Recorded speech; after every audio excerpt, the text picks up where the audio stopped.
Hi, everybody. Welcome to this compassion dialogue.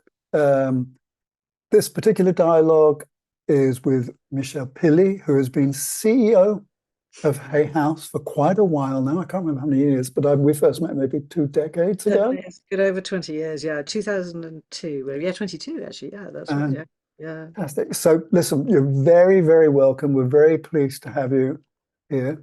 As usual, we'll find out about you and your life and your motivation. And then we'll probably slide into a conversation about your experiences as a publisher, commissioning editor, and how it's been for you working with some of these wonderful people. So, if I'm at my worst, it will be high-end gossip. At our best, it will be insights, because I think it'll be interesting to hear you talk about what these folk are actually like in real Right. life Yeah. and what ways you've supported them. Yeah. So, Michelle, um, tell us, first of all, what Yeah. kind of family did you come from? Where did you live? What kind of class background, all that kind of stuff? Yeah. Well, first of all, hi everyone, and lovely to be here, and thank you, William, for inviting me. Um, I'm from Bournemouth originally, so that's sort of South Coast Sea and the New Forest kind of is the places that spend a lot of time growing up. From pretty large family, we're well, the oldest of four girls, and I'd say working class, but comfortably working class, but definitely working class family. There, I think we had the kind of children's version of the Encyclopedia Britannica was the only basically books. I think the speeches of Winston Churchill, that kind of thing, and a few Reader's Digests were around the house. So yeah, it certainly wasn't sort of a bookish background in any way at all. But yes. Did you share a room with your sisters? I did, yeah. Yeah, most of the time. At one point I was alone, but most of the time, yes, we did. Yeah. So you were big sister having to be bossy big sister or look after them? Yeah, probably. If you talk to them, I'm sure it would be Bossy Big Sister. Yeah. No, Yeah. definitely, definitely.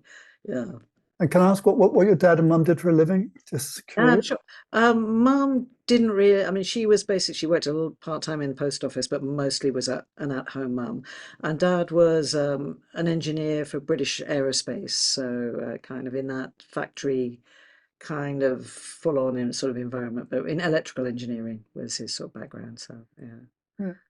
yeah. So you're at school. I don't even know whether you went to uni, but if you did, what Did. happened? What happened? So what did you do at school? Did you do what did you do for O levels and then A levels? Yeah, I was still of the age of, same, the older age. We did O levels, A levels, and I went to Bournemouth Grammar School, Girls' Grammar School, which those kinds of institutions that where you're not allowed to learn typing, which would have been very, very useful later, so to kind of be, I'm sure, be faster at typing there.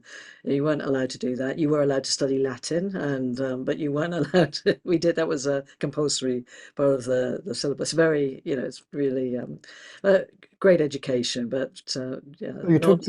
you took the 11 plus then to get in, did you? Yeah, sort of. They didn't call it that. They did test you. They did reasoning tests and didn't call it 11 plus. It was a kind of, I think they were in that intermediate stage where they sort of technically phased it out, but were actually redoing it. But yeah, so it was and then went and I studied, actually I did a year of performance art, but then went at Middlesex Poly, which I enjoyed, but then decided I felt I really wanted to go to do a more conventional sort of traditional degree, and I did an English degree in London, at London. So So you started off performance arts. yeah, Okay. that So was the first thing I went let's go, into. rewind a bit. Sorry, yeah, sure. So as a young girl, then Yeah, as a teenager, yeah. did you have a sense in any way at all that your career path might either take you towards spirituality? Yeah. You did. Yeah, I had experiences as a young child that were very clear for me. Yeah, so I remember I was brought up. My mother was a fairly devout Christian, high Anglican Christian. My father was agnostic atheist, but wasn't, was supportive of us going to church. Didn't seem to be a bad thing from his view. But I remember And I did opt to get confirmed at 11. So I remember going through, because I was very interested in spiritual ideas as quite young and mystical ideas. But when I heard them speaking about Christianity and the religion at that time, I also was very conscious of, and what about the spirits? What about the people who are looking after me, who are taking care of me in the spirit realms? And that was I remember that very, very clearly, standing in the church area, having that, they're not talking about my experience of spirit world, of the other realms. And so I thought it was very interesting, but I knew that that wasn't the full extent. And so I kind of, and I, it sounds pretentious now, I well, but I read Essays of a Humanist because my father was talking more from a humanistic perspective. So I was trying to, Julian Huxley's book, I think it was at that time, but quite young. So I was really interested in spirituality and mystical ideas. I started to read the tarot at 14, and that was yeah, because I got into lots of studies and different things as well. So So 8, 9, 10, you're already having a sense of. definitely by 10, 11, I was have a strong sense of that. Yeah, and I had a conscious sense at that point. I remember thinking about the spirit world, and yeah, So just up to inquire into that experience first of all, yeah, because children's experiences are really, really interesting, yeah.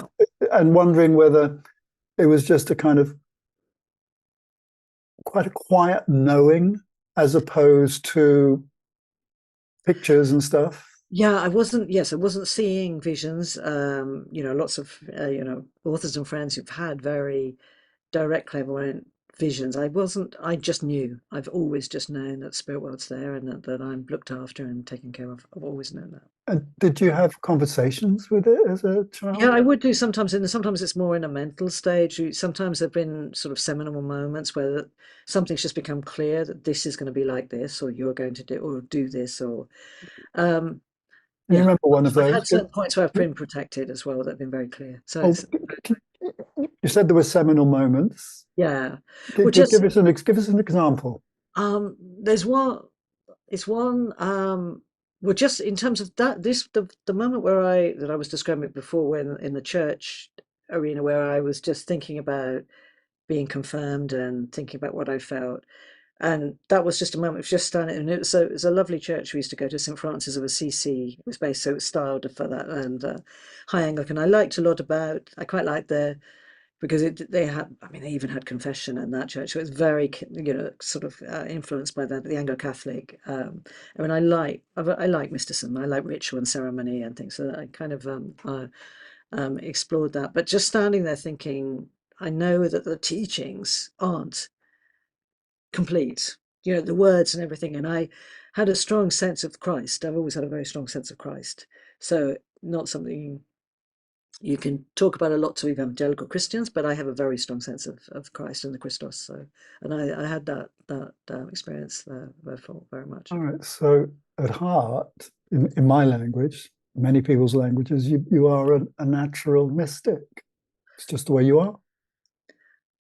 I probably would never describe myself as that, but I have a love of mysticism. So yeah, yeah, Well, yeah, the definition of mystic that I use is yeah, someone yeah, who essentially finds the inner world in their connection with source, God, whatever you call absolutely, it, yeah, more interesting than anything else, actually.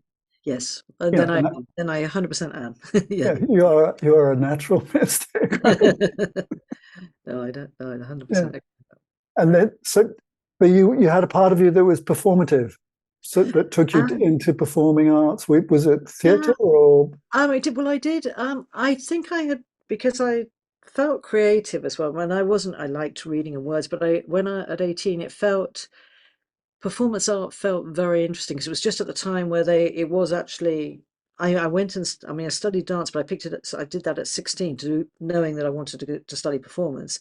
So it was really like ballet classes when starting at 16. It's not good, and yeah, my body is not a ballet dancer's body in any shape or form, but I loved contemporary dance as well. But I think I was excited about people like, I think it's Richard Wilbraham, Meredith Monk, and people that were doing performance in a conceptual way. And so that was sort of what led me into to look at performance as a medium. But so I did a it was a really groundbreaking course. It was one of the first years they ran at Middlesex Poly in performance art. But and it was well, and we were very creative. You had to create a performance every week, but which was great and I found very exciting. But and you were doing so you had to mix. It was drama, and I'm not. You know, I'm absolutely not musical as well. I've got, I think, I'm the one person in my family who sings out of tune. My couple of my sisters are got beautiful voices, but so it was. But I was very interested in performance as a concept, and I you know, happy to do it. And we did sort of multimedia. So that was I was interested in multimedia basically. So, but I realized I felt after a year there, and I it was an interesting moment. I felt, am I learning anything? I felt this is really interesting. I'm creating, but am I learning? And so I kind of went into a change direction and went into a very conventional literature degree, Anglo-Saxon to the you know to the contemporary day sort of literature. So which yeah it was so I like both aspects of those things, and yeah, missed the creativity and the rigidity of academic life in the universities was yeah not my favorite thing.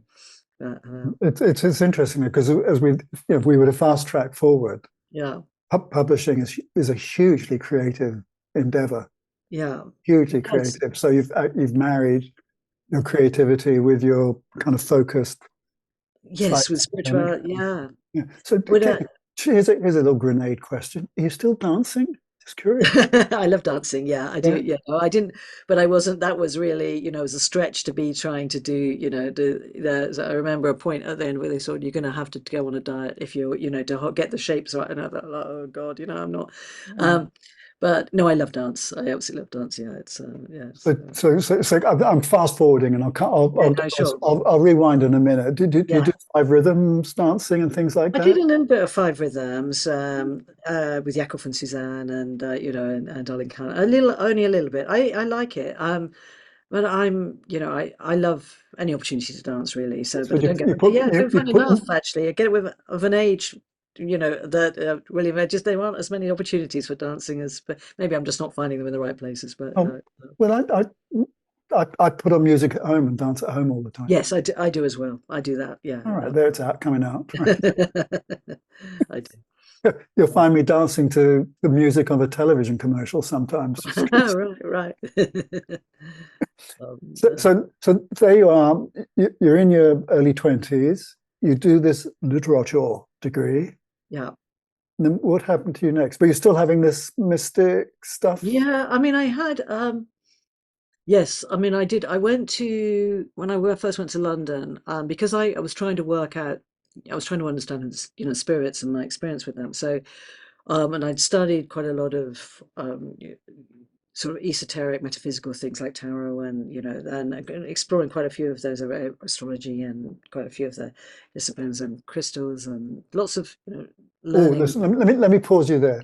Yeah, Out of all that array of yeah, stuff you were reading and maybe studying, yeah. what stands out for you as being a huge influence? I think. I think both tarot and actually the crystal world, I'm really I love both of those arenas. I mean, astrology I find interesting, but I've kind of picked that up by osmosis. I've never really studied it properly. I wouldn't describe myself as an astrologer in any way, but I think I was trying to work and understand things. I think it was very much that classic sort of spiritual seeker. And so when we went occasionally, Bournemouth has strong spiritualist churches. I went to them a couple of times. When I went to London at 18 when not sorry, must have been about 19 when I left the performance art degree and when I was at university. I went to Balham Spiritualist Church, which was anyone who knows spiritualism, that's an amazing church. That was just really lots of the incredible old media. I mean, I say that in a very, you know, the highly respected mediums used to come and demonstrate and teach there. And I joined a circle, a meditation circle with an amazing teacher at that time called Jean Weber, who was a phenomenal woman. Probably only you'd have had to been there or know that church at the time to know her, but she was an amazing, amazing teacher.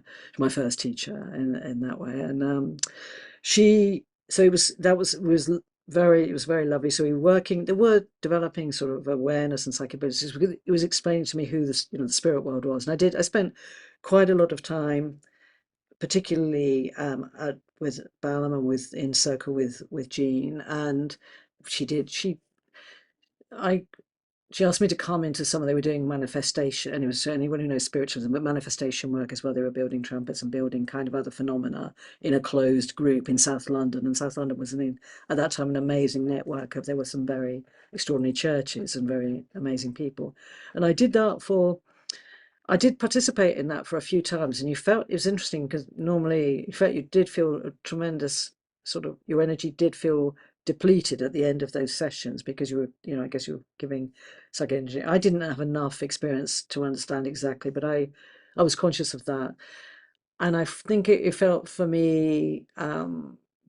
This is really interesting, and I love a lot of the principles and the values of spiritualism, the amount of that you can turn up at the churches and have free spiritual healing that they have, the tremendous generosity, and I really admired that, and I think there's some amazing people, Ivy Northridge, and lots of lots of the really classic teachers, but I felt more aware that that wasn't.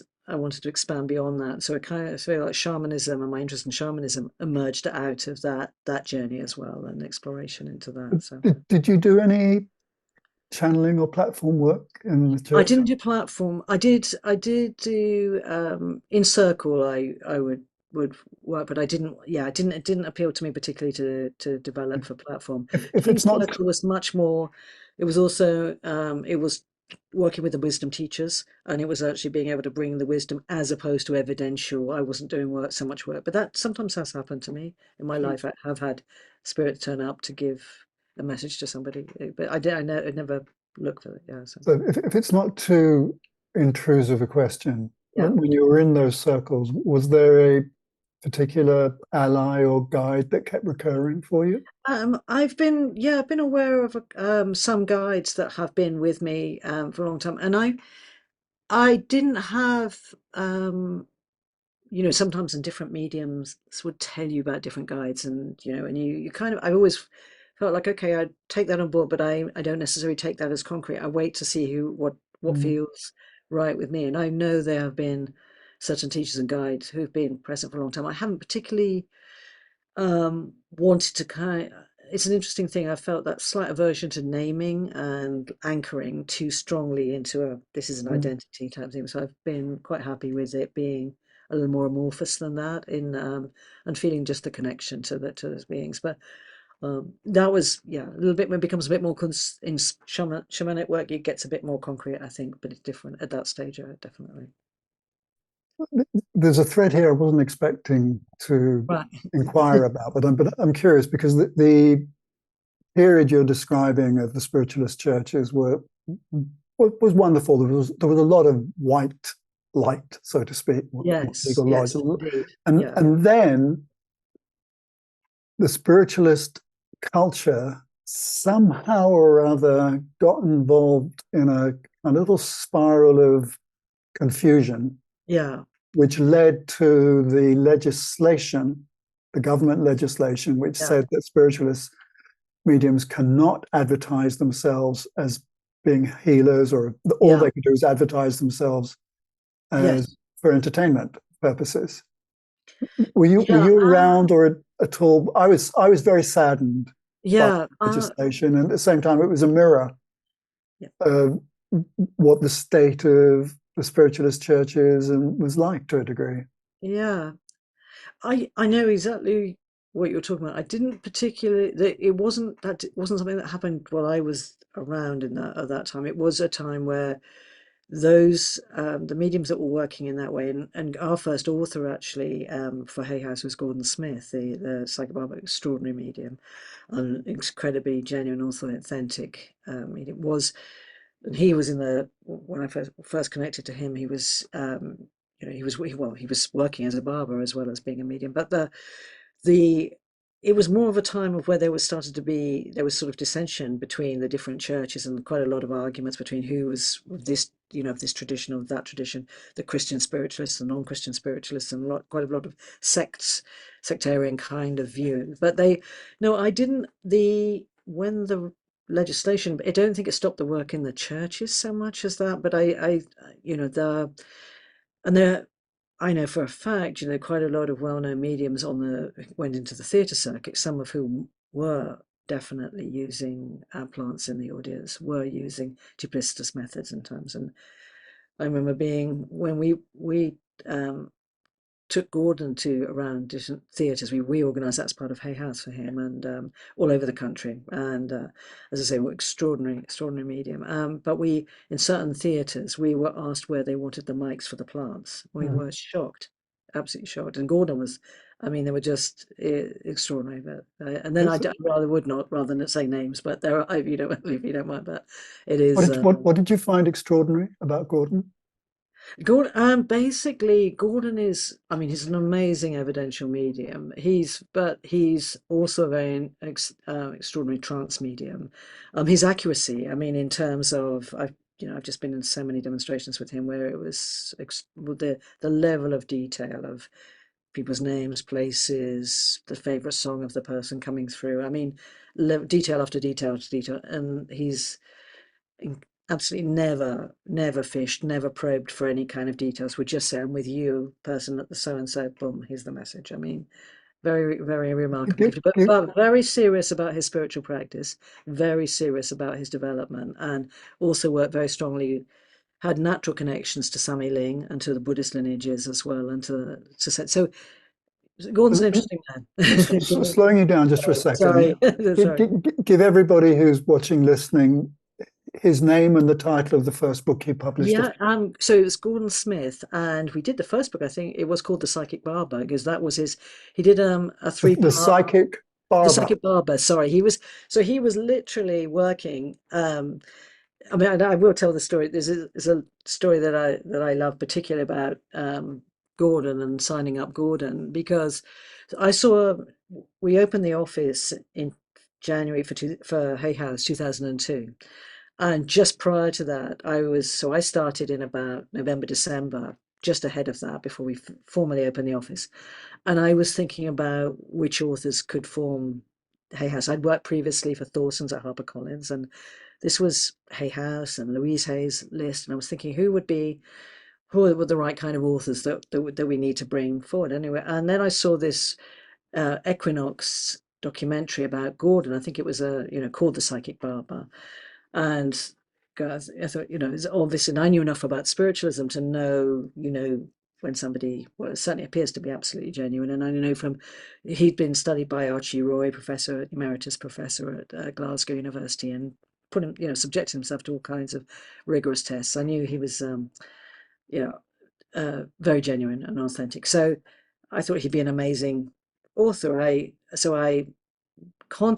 phoned him and said, could I come and talk to you? And he said, yeah, that's fine. So I flew up to Glasgow to have lunch with him. And this is before we'd opened an office. So this was something like a December or January. And I had lunch with him and started to say to him, well, look, we're opening this company called Hay House, which at that time most people in the UK probably didn't know who Hay House were. We didn't have an office, we had nothing. So I was all prepped with myself to do this fantastic pitch to him about why he should be published by us. And anyway, so I carried on the questions and saying, would you be open to doing a book with us? Would that be something that might be possible? And everything I said to him, he just said, yes, yes, yes. And I was thinking, I mean, this is way too easy. I was ready for him to come back and say, "But how's this going to be?" or "Tell me about that," or or not. And he didn't ask me about money, didn't ask me about anything, he didn't ask me, "Do we have an office?" Nothing. I mean, he was just saying yes the whole time. And then he explained that he was working. His daytime job was in the barber shop. And so he'd be, be cutting people's hair, and Spirit would come through and he'd be giving people messages in the shop. But he'd said to Spirit, if you really want me to work as a medium, you need to, make it possible for me to leave the barber shop, to have a living, to be able to be able to do this work. And so the next day, well, within 2 days, he had a call from, I think it was the Glasgow Herald or the Glasgow, the major Glasgow newspaper, asking him to do a column. And he had a call from me saying, I be open to talking to him about a book? And the night before I arrived, he was dreaming, and he didn't know. I'm sorry, the night before the call from me, he was dreaming of these big um, hay ricks, stacks of hay. And so it's when I said, I'm Michelle from Hay House, Hmm. job done. I mean, spirit just like that was it was so he couldn't understand why am I dreaming of these kind of huge hay, these kind of structures of hay. But anyway, so yeah, so it was a very yeah, it was an easy thing, and we're still publishing Gordon, and we did his healing an oracle with him, a healing arts oracle with him last year, which is lovely. So uh, Great sorry, story. I'm talking too much, probably, William. No, you No, go no, for it. not at all. You're here to talk. I want to go back a bit. Yeah, go ahead. How did you go from your literature degree Yeah, to Thorson's? Where did you yeah, say? Roundabout? Where were you? yeah. I'm HarperCollins, Dawson's. HarperCollins. Yeah. How did Oh, that happen? yeah. So that not okay. We're trying to keep this one short because I went when I left university. First of all, I worked for a motorcycle publisher in Chelsea. Just a very, and I was just he just had Roy Harper. His name was. He used to both distribute and publish books on classic motorbikes and cars and the Vince, not a subject that I knew a lot more about after the year of working with him than I did to start with. Um, but I was just fascinated by because I had realized, very interested to work in the book arena. But then then I wanted to go and learn about editorial work, and I worked for and it was impossible, well, not impossible to get, very difficult to get into publishing. I went into work for a business consultancy to learn editorial work. So I did that and worked for it was a Middle Eastern consultancy. So I was doing editing reports on the Sayat Al Qaeda Road and things like that. But I was learning how to the basic tools of editing, of basic text editing, which was good. And I then feeling like um, I wanted some more creative expansion. I went to live in Cadaqués in Costa Brava for 2 years, which was, if anyone who knows it, uh, it's an incredible, energetic place that ley lines cross over there, and it's Salvador Dali's village. It's Marquez said was there and spent an incredible, important period of his life there. So it was lots of creatives, lots of painters, lots of writers, and I'd gone there to have just to be able to have that immersion in a very creative space, and that was so it was wonderful. So I sort of stepped out of what I thought was the editorial line, and just wanted to have that creative writing, basically to think about writing, to think about but also just to be free to have the space to not be on this sort of treadmill of work, and I could see that already emerging. So that was a good time for thinking and not doing didn't do much writing, but did a lot of living and thinking, and it was a lot Did of you fun. have a spiritual practice during that period? Um, not, I mean, basically loosely meditation, not very, it was very much, um, I was more involved, I think, in studying, astrology. A part of the time I worked professionally with tarot as well because You're especially doing I saved up readings. money. I did readings a little bit to kind of survive, especially the second year because my savings were running low. So I did some readings and did some exchanges for people. We exchanged sometimes Okay, so food let me suppose you. Where were you doing the readings? In in Cadaqués or in Catechese, in Catechese. okay. Yeah, yeah, yeah. So which Which was which good. which which pack were you using?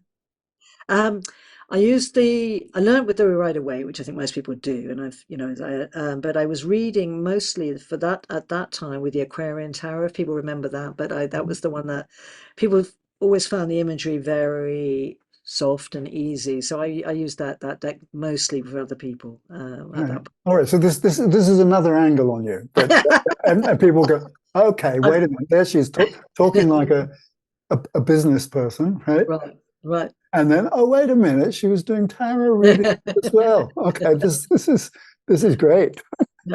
Readings, right? And as a 10-year-old talking to Christ. And okay, so we've got an interesting convergence here, haven't we? It's Yeah, I mean, yeah, spirituality and literature, yeah, have definitely been the threads of my oh, story.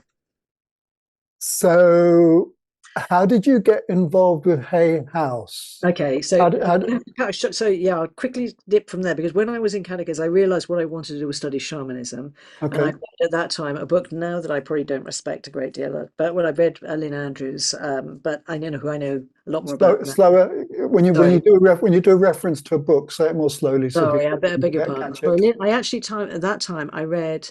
because I was reading quite a lot of spiritual books at that time. And one book that really struck me was Lynn Andrews' Crystal Woman, who Okay. was actually based about Aboriginal elders, is her teaching. Now, I later understood that that was doubtful, and in fact, I met the one of the Aboriginal teachers whose grandfather she references in that book, who was not happy about. Anyway, but that's Yeah, a but look, I'm going to pause you there because one of the things I've learned yeah, over the decades, and I've still not quite learnt it properly because yeah, I'm a literary snob, right? Is I have learned that there are some books that I don't like, but they are great gateways for people. yeah. I mean, I You would know, never. Yeah, I wouldn't I mean, I probably recommended it to people perhaps around that time. I would never recommend that now, and I know. Yeah, I do know quite a lot of the different stories around. How Lynn evolved her teachings and she was sadly, like a lot of white authors, taking teachings that were not her own.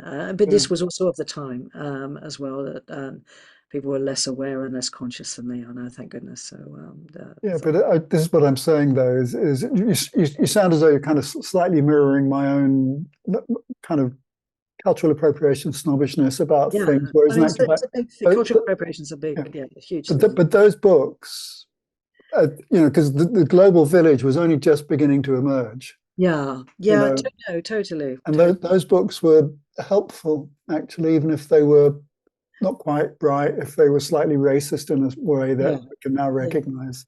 But they were useful and they help break things through, I think. Yeah, I mean, it definitely awoke something. I mean, it awoke an awareness. I understood some things that she was talking about. Yeah, And obviously, I did later know certain things that she talked about there when I met, and whose name I wouldn't say because of, for respect to Aboriginal elders, but when I met the particular grandmother who knew exactly around which elders she talked to, um, you recognize the true, that also the kind of the resonance, something's open inside you already from that, however poor and uh, fractured that might be. Still, there's something that opened, and I didn't know anything. I didn't know the possibility of shamanism. That book opened up the whole yeah. arena of understanding something that But was. if, in a way, that's not dissimilar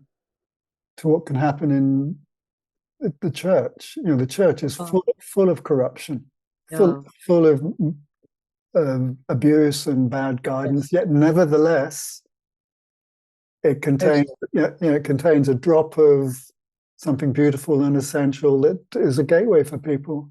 100%, absolutely. So as I was saying, it's one lesson I've not quite learned fully myself, which is to go wait, just celebrate the gateways. Yeah, yeah, yeah. No, there've been no, absolutely.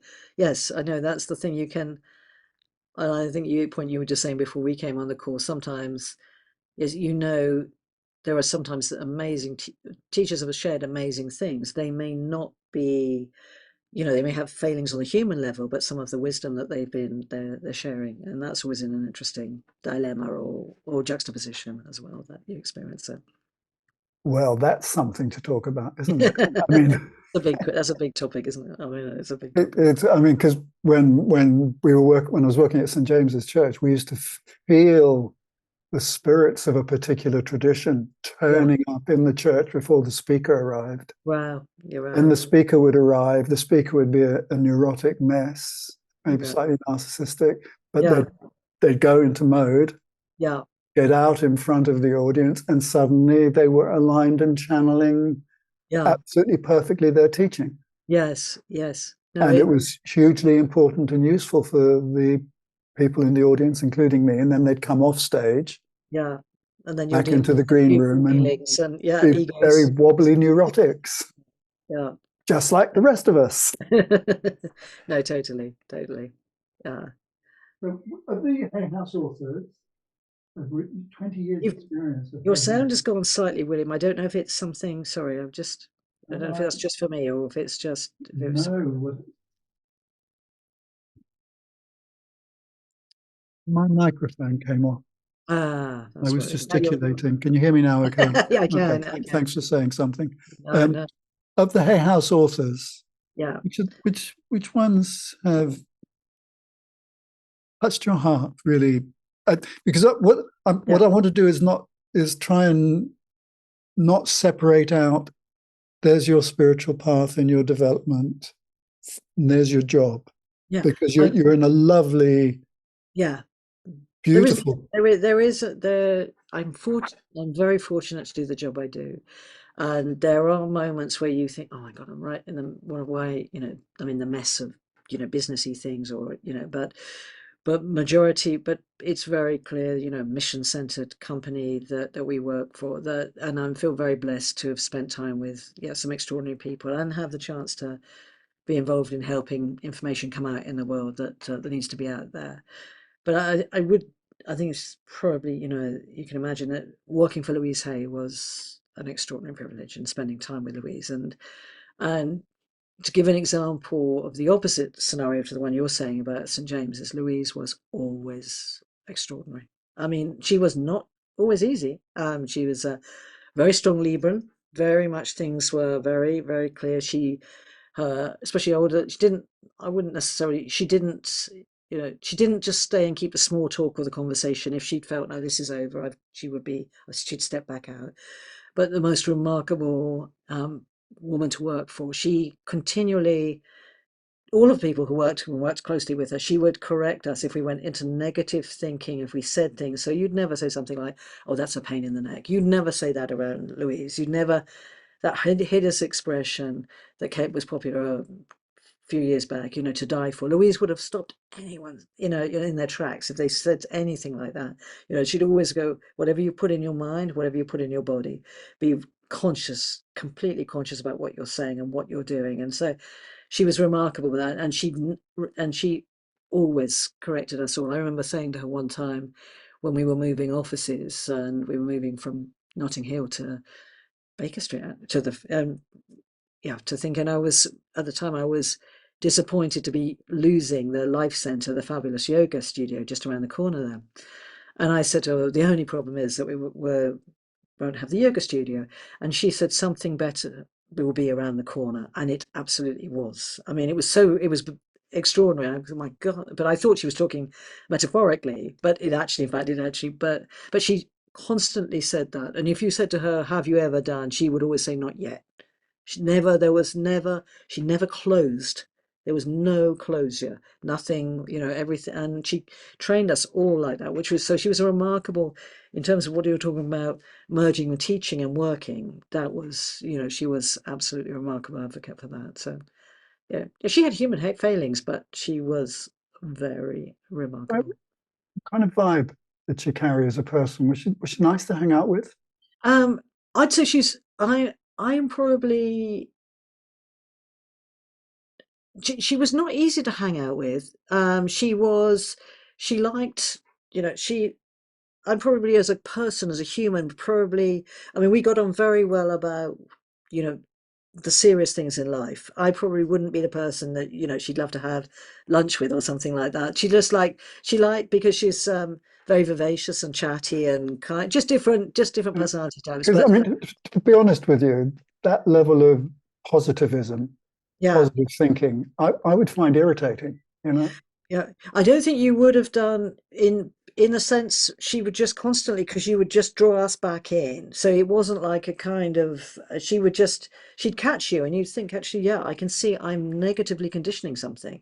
I'm negatively, so she just would pull you in like that. It didn't feel dictatorial. It felt, I actually always just felt incredibly great, appreciative of it, because Let me- it actually caught me catching myself in a negative conditioning scenario. So.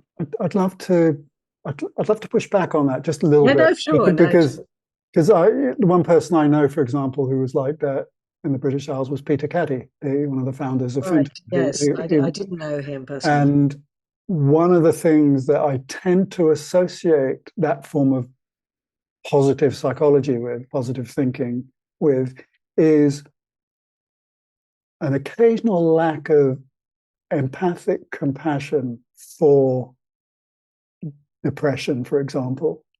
or someone who's wounded and whose language is emerging out of that state.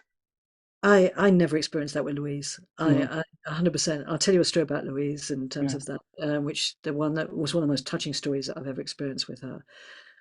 Which we were doing, she was doing a workshop. It was quite late towards the part of her life, and difficult for her to teach on her own at this point. She was co-teaching with Cheryl Richardson, who was helping her. Who was just kind of helping her interact, and they had a lovely double act and perform. Somebody came up to us early in before the event and said, "I would love to meet." I've got a group of women who'd love to meet Louise, and these kinds of requests come at you kind of lot you know very well from Alternatives Days, William, that people and it was very much I said you know really it's really difficult. It's going to be very unlikely that we can get your group of women to meet Louise. She's teaching all day, the lunch break she needs her downtime, she needs a break, she's not. Anyway, then the woman said, "Well, I'm a social worker and I work with women who are basically ex-prostitutes, ex-drug addicts, really, they can't afford to be here. But Louise, You Can Heal Your Life has been their study book that they've been working with for the last Mm. actually 6 to I think 2 months, about 2 months, 3 months, and they would just love the of incredible opportunity, and they're all over, different dispersed in London. But if you say it's possible, they will find them and they'll come here to, just to be able to say hello to her and thank her for this book that's had an incredible impact on her, on their lives. And I thought, I sort of slightly swore to myself, God, I need to try to make this happen. But it was, there were about 700 people attending the event. It was really busy. Louise, I didn't know how this was going to be possible. Not, I said, look, I just had a feeling, a spirit. I just said, okay, ask them to come. Ask, and I'm going to do my absolute best for you to make this happen. So I went to, they turned up. The woman came back to me, this amazing social worker, amazing woman that she, talk about sort of warrior achieving this as well, getting all these women. So I think it was about 8 women that emerged. And so at the lunch break, I said, okay, she said, oh, they're all here. So I went to into the green room at the lunch break, and Louise she was with Cheryl, but there was quite an entourage of other friends and people that were there. So it was a large group. And I thought, and I was saying, oh, shit, I've got to go up and ask Louise, and she doesn't know anything about this. She doesn't know anything about these women are here or anything like this. And I just went up to her and I remember very vividly, I just knelt down quietly by her and said, Louise, are these women that, and I'm virtually pouring with tears because I'm a crier, so I might just have to admit. But there's this extraordinary group of women who come here on the off chance. She just put her food down, stood up, walked into the room, and said they're in this room. So those women we got this woman to gather in a circle. She did this without any instructions, with nothing. She went around, and each of those women, she held their hands and she mirrored back their beauty, their healing, and it was the most exquisite moment of consciousness. To each one in that circle, said, "You're loved, you're beautiful." And it was the most. I had to avert my eyes. I couldn't. I could almost the beauty and intensity of love. I could barely be in the room. It was so strong, and she just so and at the end she went round, she was fully with them and gave just an incredible exchange, because Louise herself, for anyone who knows her story, had certainly experienced sexual abuse and rape and understood completely and empathetically what those women had experienced. And at the end of that, she finished, the circle was finished, she just went back into the other room and carried on having her lunch. Never said anything about it to me, never said a thing to anybody about it. And that's Louise. That was like, so it was, she would be fully present in compassion, and in that moment, yeah, it was just an amazing experience for me to be with her in that moment. That is a very inspiring and lovely story. I'm Wow. very, very glad to hear it. I've never heard that before. It's very beautiful. No, yeah, it's yeah, it was a Mm. privilege to be with her, and they were just It's, yeah, moments. And she was a person, in when she was doing a talk with someone, people would come up at the end of the queue, she would hold and hug. She'd be there for hours hugging people because she knew they just needed love, they just needed to be held. So she wasn't. It wasn't about the work, or she would. It wasn't about particularly about conversation. It was just being present and holding yeah. them, and she would do that for hours. hours. I mean, it I was. take back my. Sorry, sorry. You have to It start. was I Okay, take I Louise. Louise, I'm gonna come back. There's plenty of no people. no I take back what I said about irritability and that Uh, positivism, because that was I completely yield to that beautiful. yeah. Yeah, she was a beautiful and wonderful champion in you, and she obviously deeply touched your heart. Yeah. Of your other authors, have Yeah. any of them touched your heart in a similar way? Yeah, it's an there are probably quite a few, yeah, a few over the years. I would have to, and I know um might be obvious to people, but spending time with Wayne Dyer was a tremendous privilege as well. Completely different. I mean, whereas so Louise, I would say, was not necessarily, you wouldn't necessarily easily interact and hang out with, and Wayne 100% hanging out. Wayne loved to talk about spirituality and ideas, and I really loving, really warm also, and completely available for people. Amazing. And I, one thing I really, but I really respected about him tremendously was he was constantly studying the text, the spiritual text, constantly studying, constantly wanting to know more, very wanting to meet and understand from different people, different spiritual lineages, to experience them himself, push further and further and further. And reading, as I say, reading, spending a lot of time reading, meditation, and practice. And yeah, he was a joy to spend time with. He absolutely was, and yeah, it was a big when he passed, and he passed very suddenly. Whereas with Louise, we kind of I knew Louise was we knew she was going to go. A friend, a colleague, and I had been with her a few months, and we went back to the office and said, "We think she's going to go. Just got a feeling she's going to go soon." Whereas Wayne, it came as a bolt from the blue. He had a heart attack, and um, yeah, it was super shocking. But he was but so warm and lovely man. If you Uh, were to recommend one book of his for folk, would there be yeah, one that you'd I pinpoint? think probably I think it's really good to read his biography. I should which we have, excuse me, I gotta um, sorry, is I can see clearly now. It's a really lovely book. I mean, lots of his books have got different aspects in them, but I can see clearly now. Tells a lot about his story and his whole his ideas and philosophies. I think is really good. But um, he's done, and it's actually, I would also say with him, he's got the most amazing voice. I would actually listen to talks by him if and there's loads of those available, or watch a YouTube Mm. talk by him. I think he's master speaker, absolutely brilliant speaker. So it was always really good to hear him talk. I'm going to change direction just a little bit. Yeah, for sure. I know right now you're in the middle of London, Baker Street, in the office there, but you live in Dartmoor. I do. You live Yes. on Dartmoor, Yeah. and you said earlier that you a lot of your interest moved towards shamanism. Yeah. So is your life on Dartmoor? I've just got to say hi to Richard Dunkley, who is just sorry, just appeared on Yes. the call. Sorry. Yeah. Yeah. The I just saw his name pop up there. Yes, I think. I mean, basically, I love the natural world very strongly, and I think so. Shamanism and an understanding. I've studied wherever possible with Indigenous elders, and so learning from them about the interaction of the natural world. So yes, I mean, I enjoy to be in the city and to work with people, and it feels the right place to be to disseminate information and work. But yeah, I living and my soul is definitely in the deep in nature, and I love Dartmoor's primal energy. You realize you're a very small thing as a human living on Dartmoor. You're not of much consequence in the natural world, and that's lovely. I really enjoyed that. So yeah. So if this is not too intrusive, Oh, sure. you, your life on Dartmoor. Yeah, So there's the 10-year-old who has that deep relationship with Christ, yeah, and I then still do, and I and still which you do. still do, Yeah. and then you have your heart and mind opens to indigenous traditions Yes, yeah, and those teachings, yeah, and obviously a deep pagan connection with yeah. Dartmoor and its landscape. Yeah. Which anybody who's not been to Dartmoor, there's a thing beat inside that place, which is really unusual. Yeah. So, are you waking up and living on Dartmoor with this sense that the 10-year-old had of the spirits and of Christ and the energies of the place? Yeah.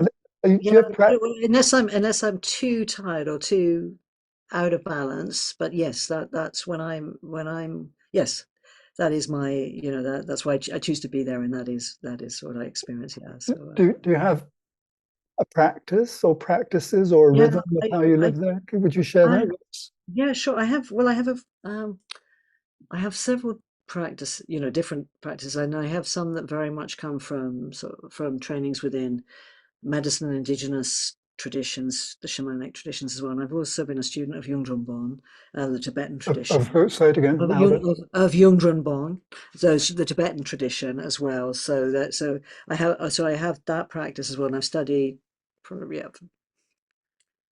that I do, probably about 10, 12 years. But I do a combination of meditation practices, shamanic ceremonial practices as well, and medicine-based practices, and yeah, a variety of things. But I love meditation. I love those practices. So. Do you have animals or family living with you? Yeah, very low on the animals now, at the moment. Very beloved dog passed last year. We kind of wolf dog. We have wolf dog breeds, but got just two cats now. At one point I had eight, but just two right now. So we have that are left. So no, I live with my wife on Dartmoor. So and she's an osteopath and also a very serious student of Buddhism and Dzogchen. So yeah, so yes, So as you wake up in the morning, yeah. it's one of the things I'm really curious about people who have spiritual practice and awareness. What are your first 5, 10 minutes like as you wake up, especially on a place like Dartmoor? Yeah. Um, I'm always so you always just want because it's such a changing, the weather and the environment. So it's always the first thing I think you kind of like. Yeah, I always go to the window and what is it? Is because it's never the same. And so it's a kind of seeing, all recently these kind of fierce gales. How's the world looking after all the gales and winds? But I think it's just so I think it's that sense of location, of locating yourself in that, very, very exquisite space. And I do, I have altars, a lot of altars in the house. I really connect to the altars and I connect to the outside. And so yeah, yeah, it's wonderful. And yeah, yeah, and I'm very just been changing practices a little bit in the morning, but I love to do meditation, some form of meditation prayer practices. Sometimes it's a combination I'm doing at the moment. Uh, slightly more Buddhist influence with metta as well. But I also and I would sometimes we'll go for a walk and sit and do other practices as well. But Do, do yoga. you do you ever lead groups? I know, I mean, you're happy not to because you're leading the Hay House group. So, Yeah, no, I no, um no, I've done in different shamanic groups. I've sometimes not different. I've been in a sort of leaderships within certain contexts, but no, I don't lead public groups or any. No, not no. I haven't done no. That's and yeah, right now for me, the combination of work, I have to be very out and extrovert with work. It's lots of conversations and definitely being on Dartmoor allows me because strongly introverted as well. It might not sound, I know I'm being very chatty, but you're talking about some of my favourite topics here, so I'm kind of very, William, it's lovely to chat with you about that. But I need to go back into. It's crucial not to speak and to go to be in the natural world. That's essential. That retreat is essential for me for my well-being. So. and your wife presumably supports you in being quiet and Yeah, yeah, no, absolutely. Even though, yeah, no, yes, yeah, we both can get chatty on a lot of things, but yes, absolutely, because well, she has a very strong spiritual practice, and so that's inspiring to me as well. So very much, so when you go up on the train to London yeah, from Exeter, so you drive from Dartmoor down to Exeter, and you go yes. up on the train. Do you do anything energetic or prayers wise in order to prepare yourself for coming into the energy field of London? Um, yes and no. I'm used to it, so I'm used to kind of transitioning in and out. But I constantly am calling energies to my. I do that yes, as a natural reflexes, I call energies to supportive, protective. Yeah. So yes. So I suppose yes. So if we But they're were, very much ingrained. They're almost natural reflex stuff. So it's not. Yeah. So. so somebody with a clairvoyant vision would watch you on the train, They calling might in what you spot need. some things, yeah, that doing that, depending on, and you know, and it's an interesting thing. I have this uncanny thing that whatever I'm normally working away on the computer on, you know, on the journeys, are very definitely in the work mode of things. But whenever passing Westbury, and anybody knows Westbury and the White Horse, for some reason, invariably, I'm up. My eyes are up on the White Horse, and it's not, you know, it just seems to pull that something about that veil of there and the horse. So there's moments, but mostly it's work. Yeah, it's mostly intense sort of catching up with things. Uh, All right. So we're coming towards the end of the conversation. yeah. I'm going to spring one on you. Okay. Um, Out of all the traditions that you're familiar with and have worked with and studied with, is there a particular prayer or mantra that you particularly love and would maybe be prepared to share with us? Yeah. Oh well,